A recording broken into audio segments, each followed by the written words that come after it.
Over to you, sir. You can represent. Hello friends, welcome. I hope you have good lunch. It is my job to keep you awake. That is the first thing. And so I will just give you a little bit background. I represent a company called Optimal Consulting Services. We have offices in Mumbai, Delhi and Vadodara. My elder cousin brother also is the chairman of the company. And we have a strength of around 100 people. And we do all variety of projects, right from tall buildings, super tall buildings to low rise, residential, commercial, industrial, hospital, hotel, in India and outside India. With just a little brief background.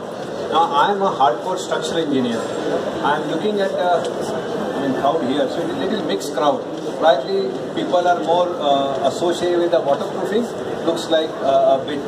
So I am just giving a little talking mainly about the structural system. When we talk about the building, there are a number of structural cost is always very, very critical. Now everybody, even 50 rupees a square foot also becomes a very crucial thing. So how do we make the thing efficient? When we say efficient, it should be least cost. At the same time, it should serve the performance. Performance is like deflection, perception, motion, etc. And the title is tall, mid-rise and low-rise. I will not dwell much on very technical or mathematical. I will just briefly touch upon how the same building, if you do little differently, how it can be effective, cost-saving and easier to construct. It may become easier to maintain also. These are the few things. And when people talk about tall building and mid-rise, what do we mean by tall building? So one simple definition could be, we have two loads. One is the vertical load, one is the horizontal load or lateral load. Vertical load is basically what we call the gravity, which is always present, which we see every day. And whether the building is single storied or 10 storied or 30 storied, the gravity load goes on adding. So the cost of the gravity structure is all linear, in a straight line. Now when we go to a lateral load, so it becomes it is not in the same linear line. It varies as we go, as the height goes up. What is true for 5-6 story is not true for 25 story. It is not true for 50 story.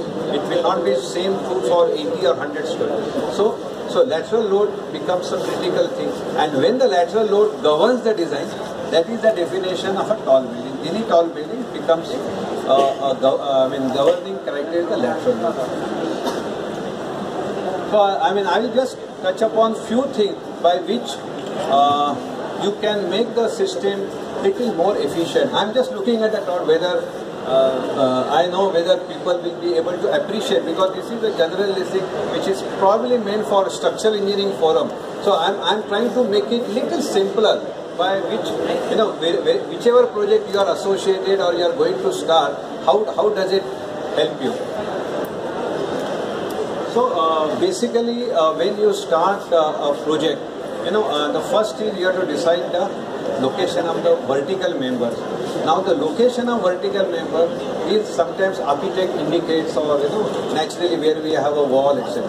So the skill lies in how do you do minimize. If you have a minimum vertical member, you have a more flexibility. Later on the people will be, the user, finally the occupier, he will be much more comfortable at doing modification, making a jodi flat or doing modification in the room, etc. So here one example is how do we minimize the columns. This is one example where phase 1 was done by some other consultant. Then the phase 2 we started and we knocked down a lot of columns. We removed a lot of beams also. And then, so first impression is if you make a large span, whether the cost goes up. The contrary to belief, the cost came down. And for example, reinforcement, which is very standard way of measuring the efficiency, came down by 0.9 kg per square feet. So you can imagine amount of saving what you can have by just doing a sort of looking at the building properly and trying to eliminate the problem. I will not touch upon this. We will do this thing. This is also one building. I am not giving the names of the building specifically because being designed by some other consultant, not good to comment on that. But idea is to give some little idea. So this is one building in which, when it started, there were a lot of transfer girder. So whole idea is, there is one very famous structural engineer, Fazlul Khan, and there is a street in Chicago named by him, probably the only civil or structural engineer. So he used to say, any good engineer will solve the problem, but great engineers will eliminate the problem, which is true for structural engineering or true for waterproofing or everywhere. If you eliminate the problem, that is the best way of looking at it. So this is one example where we can eliminate transfer girder. Transfer girder becomes a problem. So best thing is you eliminate number of columns. So obviously the transfer also gets eliminated. This is another building in central Mumbai. And again these are low rise to mid rise, because by Mumbai standard 16 is a low rise. And this is some of the example, how do we look at it, shape of the column. If you make a L-shaped column also becomes a complex. Everywhere L-shaped column doesn't help. This is also another similar example by which number of columns can be eliminated, and more less number of column becomes much easier. Time is lesser, shuttering is lesser, complications are lesser. This is another example in central Mumbai, which is around 60-story tower. What happens? Again, when we talk about 50-story plus, it is a lateral load which is important. And in this particular building, moment you have a core wall, staircase wall, a lift wall, we make it shear wall. Probably everybody must have heard the word shear wall.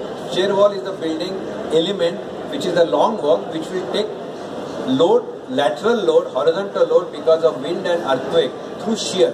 So that is why it is called shear wall. And here, there was an external big box was getting formed.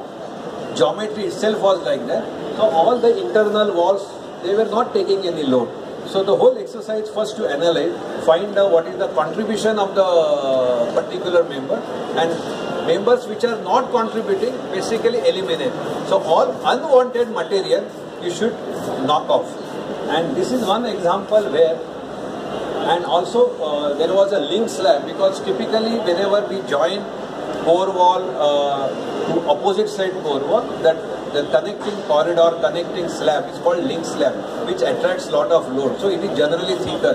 If you had worked with tall building, construction or any other, you would experience this. So this was unnecessary. So we knocked off all that, and here, just by doing a particular, did not do anything, just use the existing system more effectively.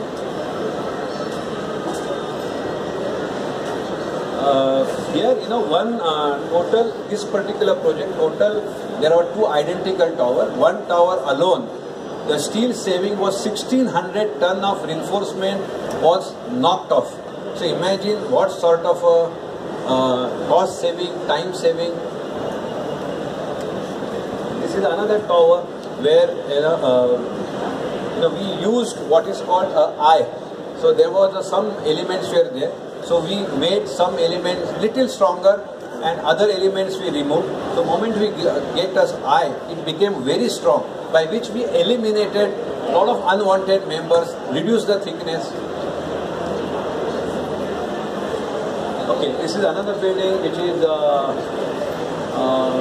okay. This is the original drawing. This will give you, so basically the whole idea is divide the total all the column into some are vertical elements which are basically gravity, and some are only lateral load. So distinguish two parts. So that in this was the original scheme. Then we made these are only gravity system, and this was clearly lateral system, and other was gravity. So the element detailing, thicknesses, everything can get reduced, and some of the vertical elements also we can reduce. By doing this, and then unwanted wall thicknesses can be reduced. So the whole process is called iterative. When you do first analysis, you do some assumption, and then you revisit it and eliminate, reduce member sizes, reduce reinforcement, by which the whole building quantity comes down, cost comes down, time is reduced. So in this also you can see the amount of saving what we had here. This is another example, is the original building layout, typical Y-shaped building. And then we originally this was some layout, wherever the column and walls are available, just use it. And then we changed it.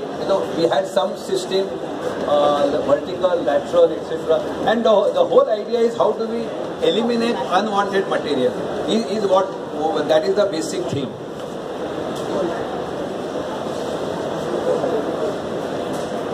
This is also comparison, and basically this is another project in Dubai where we use some material and unwanted material is removed, and this we added some we use this dumbbell shaped wall. We added we made 2-3 options, and by which we knocked down the structural cost by 12%. 12% becomes quite a significant amount.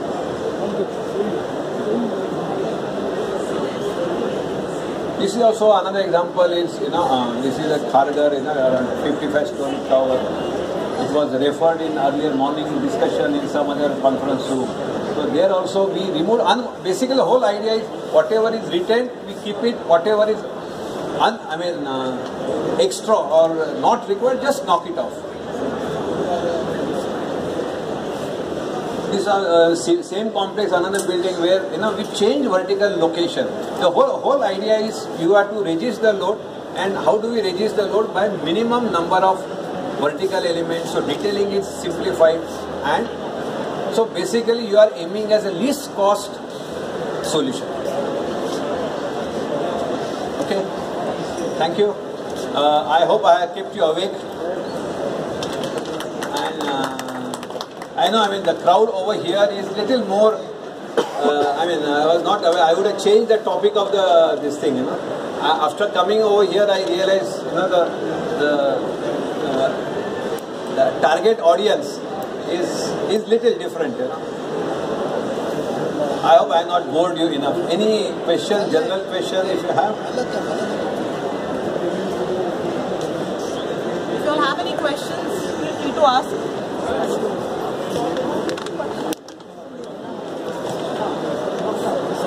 Okay, thank you. Thank you so much, sir. Thank you, sir, for the enlightening session. Dr. Fixit, we would like to, as a token of love and appreciation, we would like to present a small memento. Let's have a huge round of applause.